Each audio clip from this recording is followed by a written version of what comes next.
And welcome to a Monday edition of Life Without Sports. The days are running into each other. Day number 54 without sports, but who's counting?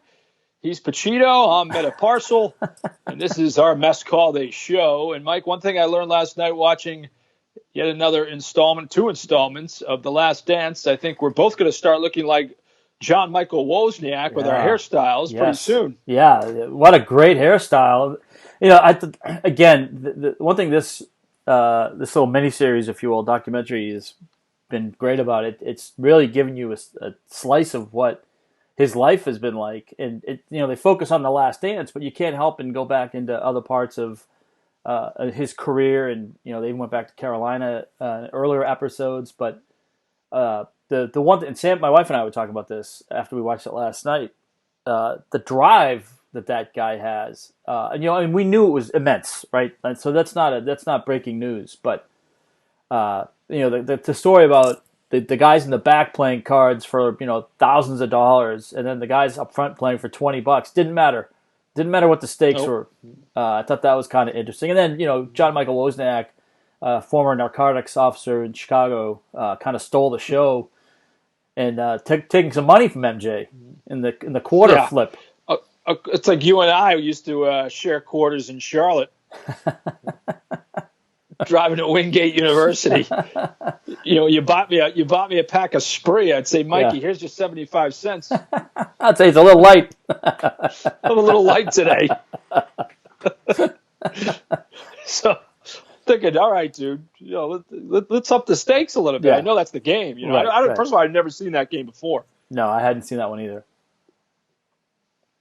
That It's was like made up on the fly. It's one of those things you did in the back of your parents' station wagon on the ride to the Cape. no, but we had when I was in Kannapolis with the Intimidators, and you can see the Intimidators poster over Oh behind yeah. me. Uh, our manager Razor Shines would he would there was a drain pipe like where you'd stick a hose to water. Maybe it was a drainage. Anyway, it was like right by the first base coach's box. So he'd line up, a couple feet away, and then with the bat use it as like a putter and try and put the baseball into this little drainage thing. And so we had a lot of days of fun getting ready for BP playing that game. Yeah, I guess it's when you have the competitive drive, you just want to win in anything. Yeah, And Will Purdue talking about the card games they were playing, and Jordan saying, "I just want to put your money in my in pocket." my pocket. Yeah, great That's line. what it comes down to. Yeah, I've witnessed that on an NBA flight. Players playing for huge money, stacks of hundreds. yeah, They play for all bets are off, and it's just Jordan at his finest. No matter what he's yeah, doing, he wants yeah, to win. yeah. Yeah, it's a remarkable, really, how competitive he is. But it shows you how he got to where he did. And the ability, not just the competitiveness and the success, but the ability to take it to another drive, another notch. I think it was pretty well documented that they didn't like Tony Kukoc going into the Olympics. That wasn't really shocking, but just the fact that the whole team just like dumped on the guy in the first game is interesting. And Kukoc was like, "Why do they hate me? I'm Yeah, just what did I do? minding my own Yeah, business." yeah, exactly. Yeah, yeah, That was a damn good call by Jerry Krause to go out and sign him. yeah, He became pretty, an all-star caliber player in the NBA. But and you owe Tony Kukoc, if you're a European in the NBA right now, you owe him. totally. He opened up the doors for that. Yeah, And, how about the Hornets flashback with Glenn Rice yeah, wearing the old number 41 in the Hornets jersey? I don't mean the murderous Hornets that are on the way. right, right. Those are already here apparently. Oh God, yet another thing to worry about Yeah, on a pandemic Monday. I did see a funny meme somebody had put out in the internets a couple days ago, but it was Dr. Brown and Marty McFly from Back to the Future. It says, "Marty, whatever you do, don't go to 2020." That's a good one. Yeah, That is well played. yeah, Well played on all sides. Yeah, it's as you just said offline. I want this year to end, yeah. and I said, Mike, it's Brutal. only May. It's only May. We're not even halfway there. No, it's. I don't even want to read about the murderous hornets. I don't even want to think about it. I hope that we don't even have to contemplate what that could be. But Well, and I think the. I was just to Go interrupt you ahead. for 1 second. It's not so much the. I mean, there's a danger to people. I think these things have killed like 50 people a year in Japan.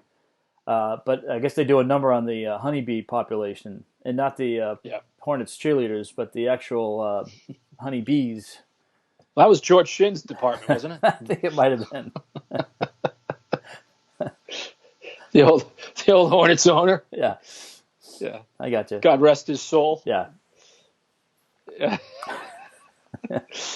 Our Charlotte audience, all two of them will appreciate Yeah, they'll that understand one. that. Yeah, that reference. Yeah. They will understand that reference. Yeah. So I guess so. The moral of the story is go get your honey now. Is that what you're I saying? think that might be a good idea. Yeah, or start your own hive. But you got to Well, be careful of those killer hornets, though. So I mean, you got to do something to sweeten the pot, I guess. Yes, no pun intended. But one thing, the takeaways from last night's episodes, I thought Kobe Bryant was good, but I actually expected a little bit more. I don't know, maybe they felt I was out of place by doing a Kobe-centric episode. I thought that they probably could have done a little more with that, even though it was great what they gave you. Sure. I love the Olympic sidebars, Yeah, and the Dream Team footage of them practicing, and Yeah. Jordan wanting to crush Magic Johnson's team. Yeah, And this is the '90s now. yeah. Well, and Jordan's like, what does that mean? yeah, and right in the Johnson said that. but Magic Johnson did that. But and all that ego and all that talent, right? I mean, and you knew the Isaiah thing. Oh. That wasn't. Michael Jordan probably took an unfair hit on that, but I don't think any of those guys on that team were big fans of Isaiah Thomas. I know certainly Larry Bird wasn't. Magic wasn't. So I think it was a combination of things that maybe kept him off that team. And I think Michael Jordan was right. I think if he had been selected, it might have changed the Now they still would have blown teams out, but I don't know if the experience would have been as fun for the guys that it ended up being. Although Christian Laettner, they didn't really mention this, but Christian Laettner, I think, took a lot of hazing on that because he was the only collegiate player on that team. So yeah, did you notice at one point Jordan said, they're facing the top 11 players in the country. What about number 12? Yeah. Or in the world, he said. Yeah. I'm like, wait a minute, where did that leave Laettner? Yeah. And Laettner was controversial because Shaq could have been picked. Right. And he wasn't. Yeah. So, the Shaq has always held a grudge about that too. Yeah. They went with Laettner instead, but that team was such a lightning rod marketing machine. Like the games were secondary. The games were ridiculously dull because there were such blowouts. It was all about dunks. Yeah. Dunks, windmill dunks, shatter the backboard type dunks, thunderous dunks. Remember dumping on the Angolan? Like the poor Angolans, it was like Pacheco dunking on a freshman when he was a junior at Merrimack. Yeah, on the 8-foot rims. It's like, you in a game of Nerf. Yeah, Nerf. Yeah. Against a young John Pacheco. Yeah. A defenseless Yeah. John Pacheco. But I felt so badly for the Angolans. It's like, no, but it kind of was an eye opener for the world, though, right? I mean, to get a real up close and personal taste of NBA basketball, and I would say that helped spur, a generation of, like the kids from Europe that are playing now. I mean, I think, the stories of that team, really perpetuated that. Really helped foster that, and because remember after that. We've seen kind of more and more European players coming into the mix here. I went to Barcelona the year after that. I was doing a year abroad at Ithaca in London, and I went to Barcelona with the express person. I didn't really care. It was a nice beach town. Yeah. Which it is. It's gorgeous. I just wanted to see the Olympic facilities. Yeah. I wanted to see Mount Juic and the Olympic Stadium and where the U.S. crushed Angola. Yeah. I thought you went for the local candies, but that's just me. Well, I call them los dulces. The dulces and the paella. The paella. Paella was excellent. Was it good? Barcelona, I highly recommend it. Never been to Yes. Barcelona. Haven't been to Spain. But they have that Barcelona thing going. The Barcelona. It's Barcelona. Catalan. Yeah. Yes, it's the Catalonians. I believe there might have been a Curb Your Enthusiasm. Oh yes, about that. yes. Yeah, and I wasn't. I think there's some talk of them wanting to secede from the rest of Spain, right? Do I have that right? That is correct. Yes, I think that has died down. But it was. I too, Mike, wanted to be sponsored by Adidas, but somehow they wouldn't. Yes, that was interesting, right? Somehow I couldn't get them to come around on me. And how about it took Mrs. Jordan to say, no, you got to take this meeting? Yeah, it's like no brainer, man. Come on. It is now. Oh, it is now. It's literally a cash cow. I thought someone who is a part of the Jumpman brand. Yeah. And it's hard to be part of that brand, by the way. Yeah. You need to lean back, me. You're leaning too far forward now. There you go. I want to lean in. No, don't lean in. Lean back. Oh, yeah. Man. Now you got me. Yeah, no, you're good now. You're good. There we go. How's that? Yeah, good? No, stay back. Right there. This is, okay, good. Be comfortable. Relax. Hashtag lean in. Yeah, lean in. Hashtag. But that Jumpman brand is hard to crack. Yeah, I mean, I thought the interesting thing was, right, they were hoping to get, they signed him for $250,000, which at that time was 2.5 times the rate of what the other guys were getting from, like, Converse and whatever. And they were hoping to get $3 or $4 million in year 4. And they did, what is it, $125 million in just the first year? Yeah. Wow. Insane. David Falk made his career, made his life. Yeah. And he didn't need another client. Yeah. It's a Michael Jordan annuity, is what it is. I think we all could use that type of an annuity. I need one of those. Yeah, I'd like a multi-million-dollar annuity. That would be good. I'd take a multi-thousand annuity first. that would work out for me. But yeah, no, I think now it's $3 billion worth of shoes. Wow. From the Jumpman brand. $3 billion. So Jordan probably gets a hefty cut out of that. Probably my guess would be in the maybe 50, 75, 100 million a year. Yeah. It's absolute insanity. There's a reason why he's an owner in the NBA. Yeah, I mean, when you look at obviously the career earnings basketball side, but the dollars that he accumulated on the marketing side, endorsements and whatnot, it's and good, and he's anyone that's ever talked to him, I mean, obviously, gifted athletically, but he's a smart guy, good businessman. He's parlayed it into, really a pretty good financial empire. I mean, the Hornets, I think we talked about this a couple weeks ago. I think he bought it in, about $200 million, $256 million, and I think now it's worth over $1 billion. So, and now some of that has to do with the league and how the league has grown. So that's. Unfortunately, he has not been able to translate his playing success to success for the franchise in wins and losses and playoff appearances and championships and all that. Because this town is like a tinder keg getting ready to. This place would explode if they had a perennial playoff team. And I know that sounds obvious, but this is such a basketball-rich region that we went to a game. They weren't great, but it was still 3/4 full. I think. It was a decent crowd. It was Saturday night, the game that you went to when you brought Ben. Beautiful arena. Yeah, they do a great job on the business side. They played the Utah Jazz. Rudy Gobert didn't try to kiss anybody. That's right. So. Oh my goodness, I forgot about that. He did have a big game. He did have a big game. Yeah. Unfortunately, he didn't infect anybody. No, I didn't see Donovan Mitchell running away from him, but wow. That might have happened in the locker room. Yeah. Yeah, no, you're right. I think, Charlotte, I was there when the Hornets were dominating. It's funny. You were here in December. Sold out every night. You were here in December, and it feels like it was like 3 years ago. It does. Just the way, there's just so much stuff that's happened. But that was, you and Ben were here in December. It feels like it was right before Christmas. Yeah. It was a holiday Saturday night at the downtown Charlotte. Well, it was PP. It was pre-pandemic. Pre-pandemic. Paul Sharp was riding shotgun on the way to Clemson. Right. He hasn't called you that since, game, has he? and then came home. No, hasn't called me since. Thanks, Paul. Appreciate that. Evidently lost my digits.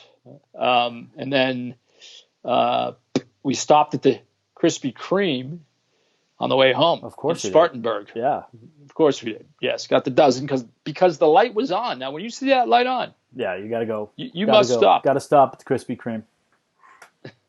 It's an absolute must. Now you have to just adjust your. It seems like 3 years ago. Just adjust your sugar intake after that, though. Man, that's good, but it's sweet. It is sweet, even for you, Mr. Sweet Tooth. Yes. I was. You'd be happy to know I just went to Target and the Swedish Fish allotment is still strong. Nice, good. That's important. Not the paper goods allotment, but the Swedish Fish allotment. No, if you want some toilet paper or paper towels, you're out of luck. But if you want some Swedish Fish, have at it. Yes, if you want some Swedish Fish and some Starlight mints, have at it. How the sprees? They got good selection of sprees there. Good sprees, good red vines, solid. I gotta try these red vines now. I gotta try. I don't think I've tried the red vines. Well, it's artificial licorice. It's not your. It's kind of you'll eat it and they'll say, "No wonder Mita Perel likes this." I'm very predictable, Mikey. That's hilarious. John and I were somewhere. We found it was like I bought it as a joke, not as a joke, but might have been a Fresh Market here. It was like organic licorice, and I remember buying it and giving you the scouting report and telling you not to bother. Yeah, but it didn't have enough sweet factor for you. Well, have you ever had those gummy bears? I had it at Shar's house. Those like the non Haribo gummy bears. No, you can go online and read the reviews. Yeah, they provide some gastric distress. And I'm here to tell you that's true.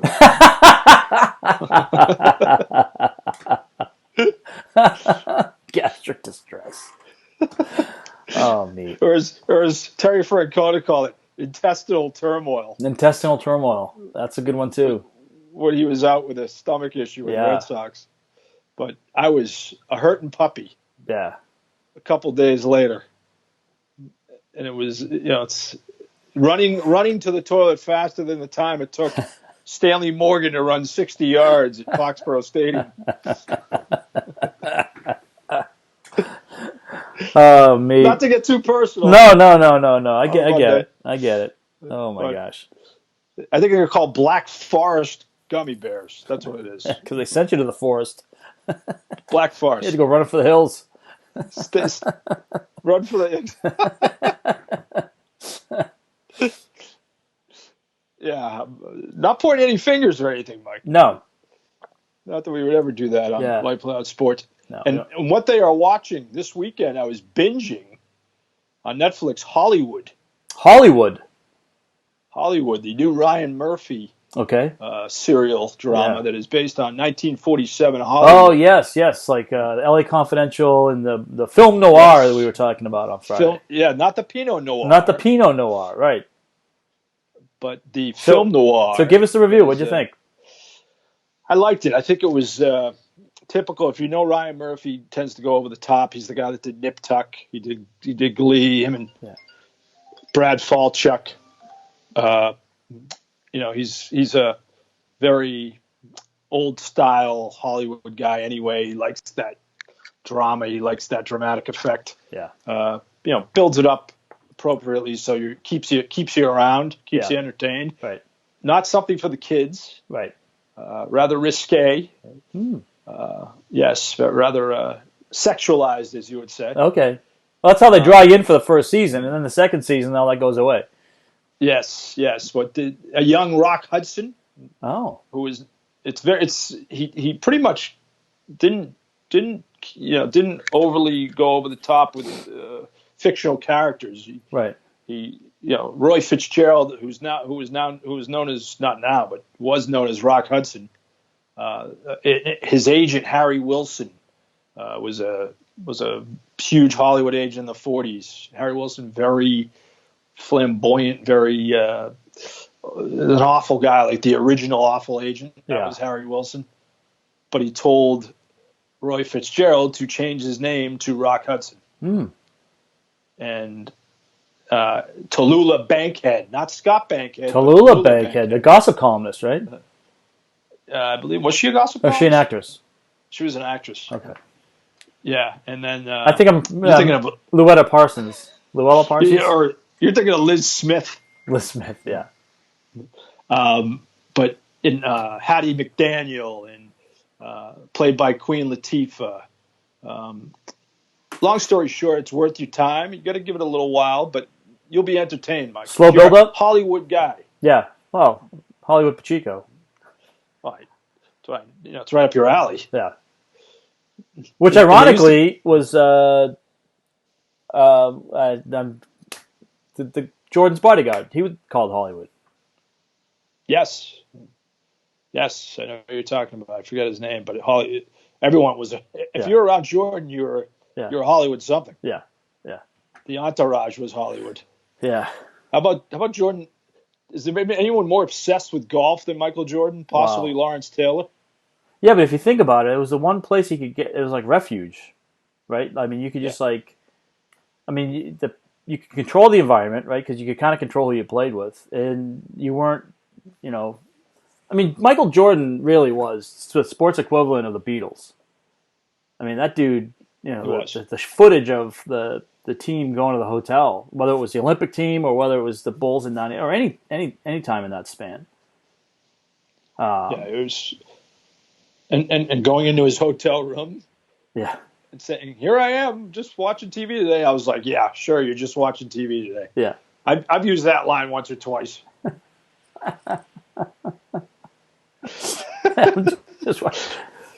Sure, yeah, okay.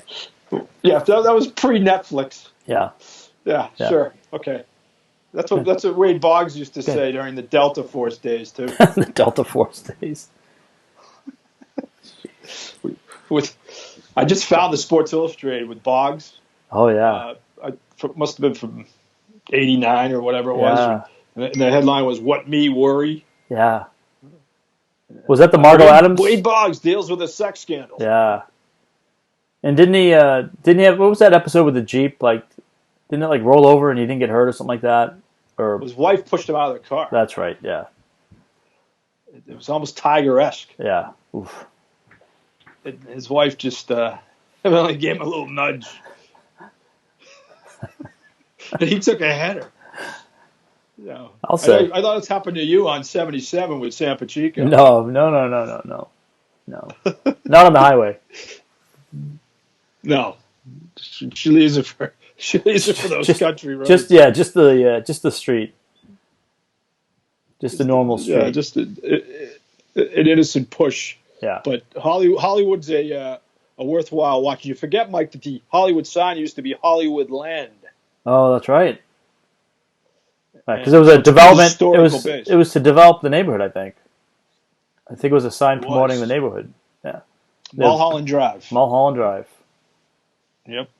And I don't know the last time you've been there, but every time I go there, last time I was there was with our BC crew, Jamie Parker and Scott Mutrin, and we took an LA tour. And the best was we're like, oh yeah, the hotel will set us up with a tour. So they hire some like independent. This is before Uber. Yeah. They hire some independent guy who's God love him, trying to make a living. Right. So he's like, I got you guys. Don't worry.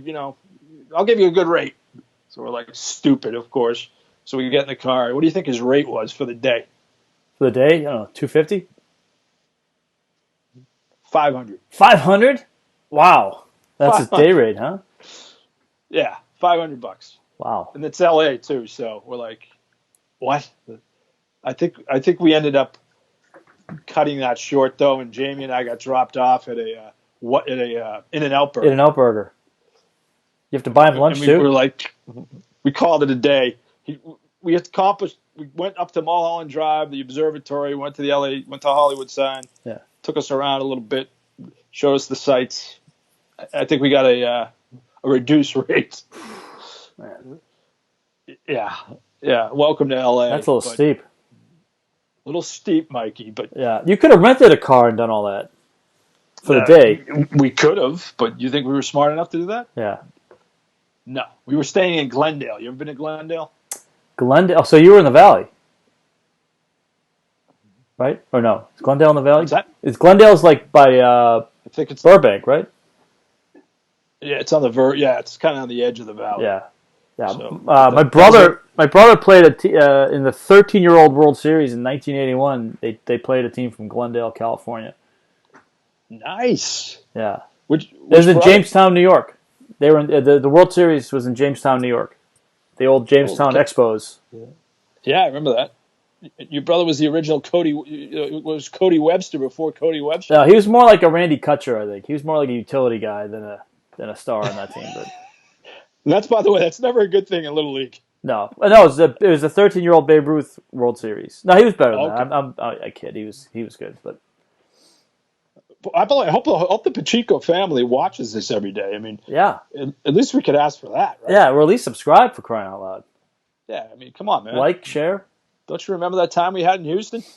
Well, Ted wasn't there. That was my brother Ted. Oh, that's right. Brother Jack was the one that was with us, and my brother-in-law Jeff and Andy, my buddy Andy. Jack's a one-man party. He is a party. He is a party. That's one thing. Yeah. Book party. You got... So what's Pacheco watching lately? What did we watch? Let's see. We just finished the Iron Fist, the first season of Iron Fist, which is a Marvel Netflix. I liked it. It was pretty good. Good action. It's obviously it's not it's a little fantasy based because of how the kid becomes the Iron Fist, but it's good. I'm gonna check out that Hollywood. I think that's up next. And Billions. I gotta get back into Billions. The season just started last night, so I gotta catch up. Billions is the Steve Cohen's life story. Yeah.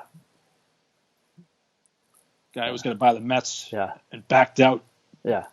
$2 billion for the Mets. $2 billion for the Mets. Wow. You get that kind of money, don't you? Walking around chump change. Well, again, I'm in the multi-hundreds club. That's funny. That's good. And we do want to wish everybody, John, a happy May the 4th be with you. Oh, I knew that was coming.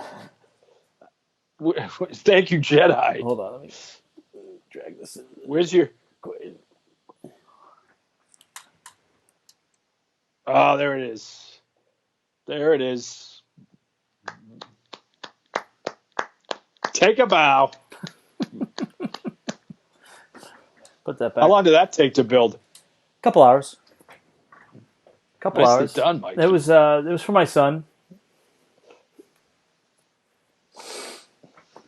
I did all the work. Yes. Loose quotation figures. I might have bought that for myself, but said it was for him. But yeah, we got the Millennium Falcon too. That's downstairs. That's actually that is a toy. Got a couple of the AT-ATs. One AT-AT. We got the big thing that the whatchamacallits ride around in, the Jawas. Oh yeah. You're not a big Star Wars guy. I'm not. I was when I was 10. Yeah. But now. But it's left you, huh? It's left me. My kids were watching one of them, the one with Jar Jar Binks this weekend. Yeah. We watched that too. Yeah. Just horrendous. Yeah. That one was such a failure. Yeah. And now it was like less than 20 years but ago. But also a fan of the Flintstones, John. Big fan of the Flintstones. Now we're talking. Including the cereal. Oh, yeah. That was right up your alley. The Flintstone cereal? Fruity Pebbles? Fruity Pebbles, yeah. Wow. Flintstones, Fruity Pebbles? Yeah. Turn the milk green and orange and red? Yeah. I was more of an Apple Jacks guy. I didn't really like the Fruity Pebbles. I never got that stuff until I went away to camp. My parents sent me to summer camp. They sent me on a bus when I was 9. That's how much they loved me. But for 8 weeks. It explains a lot of my neuroses. Yeah, it's because they love you that they sent you there, John. You know that. It is. Totally. It was just a thing. We used to always talk about that on Dennis and Callahan. Jerry was like, why do all these Jewish families send their kids to camp? I'm like, Jerry, they're the smart ones. Parents are the smart ones, right? They knew what they were doing. Yeah. 8 weeks without kids? Are you kidding me? Did your sister go too? Was it you and your sister? Did she go to the same Oh, camp? she was there. Yeah. Yeah, she loved it. Yeah. Well, you liked it too, She didn't you? loved it. I did to an extent. I got sick of it after. I was there for 5 years. I'm like, that's it. I'm good. Yeah. Now, did you become a I wouldn't go counselor at the back to end, be a like counselor. Meatballs? No, you didn't do that? No, no. There was a lot of hazing too. Like Oh, yeah. it was bad. Like I bet. it was. Well, you have It kids. was. You basically have young adults raising kids during the summer. Like Right. It's also like college late kids. '80s when Yeah. all bets are off. Yeah. Mid '80s, late '80s. Yeah. Yeah. It's like Fast Times at Ridgemont High. Yeah. Meets the Breakfast Club. We didn't have many Spicolis, but I wish we had more Phoebe Cates. Oh, yeah, I'm much. with you on that one. Yeah. But they sent me away, and that's when I ate my first sugar cereal. Really? Wow. Yep. Camp Kenwood, Captain Crunch. Captain Crunch. Love the Captain. Captain's good now. Did like Captain's that was very sweet though. As a matter of fact, for Throwback Thursday, I'll have a good Throwback Thursday for you. I'll show you a little something from Camp Kenwood. Nice. Now, where is correspondence? It still? Is that still a thing? Do people still send their kids to camp? Oh yeah, yes. Yes. Not this year. They hope it's going to happen. Right. Likely won't. Right. Likely will not. Which is an issue for those who had allotted 8 weeks of time off. Yeah. Or 7 weeks, whatever it is. Right. I think it was 8 when I went. But Sarah Silver was at our sister camp. Really? Oh yeah. Yeah, Camp of Stars, Mike. That's right. Did you ever meet her? Camp of Stars, man. Did you know her when? Oh, yeah. Yeah. I did know her when. She knows my sister, but I think she claimed in one of the books she wrote, she claimed she hated it, but I think that was more for dramatic effect. I don't remember her, hating it. I know one of her really good friend from camp was a friend of mine. Her brother's a good friend of mine, and she used the girl's name in the book, but changed her name. Yeah. Talked about a situation, but changed her name. Yeah. So that's pretty. But she was always in every camp production. She had that gene. That gene, yeah. Yeah, I think she grew up in Manchester. Okay. Yeah. With Adam Sandler. Sandler, yeah. Yeah, the Sandman. Sandman. Party your crowd used to run with. I like Chris Rock, sitting at the All-Star game in '98. What was that crowd like? Wow. You probably were there. MSG in '98. Yeah, no, we were. We were. I don't think I had tickets to that. That was right around the time I was transitioning here. So, but yeah, we did. With the Babe Show, we did something. I think around the All-Star game, we did a show at. I think for that we were at that. Remember the old All-Star Cafe, which was in Times Square? Yeah. I think we did a show there for that. But Madison Square Garden was crazy. I went to a game. We actually got the Babes floor seats. My buddy Evan, who worked on the show with me, and it was actually for the Liberty. And that was even like a Stars parade. I remember we were like, no, I'm not kidding. We were like, I don't know, 5 or 20 feet from Tyra Banks. Oof. Yeah, and she looks good in person. Let's put it that way. Yes, I'm sure she does. The fabulous sports bet. Wasn't she a power forward for the Liberty? No, she was a big fan. Season ticket holder. So that's when the Babe moved to New York. Stunning. Yeah. Yeah. Yeah. The Babe. The Babe. Yes. But hey, you know what? I have the dreaded low battery. This is the things we deal with on life. Low battery. Life without sports. That's the budget. Low battery. We'll have to talk to management about that. Talk to the gerbil. That's the gerbil. Crank it up. Yeah, crank it up.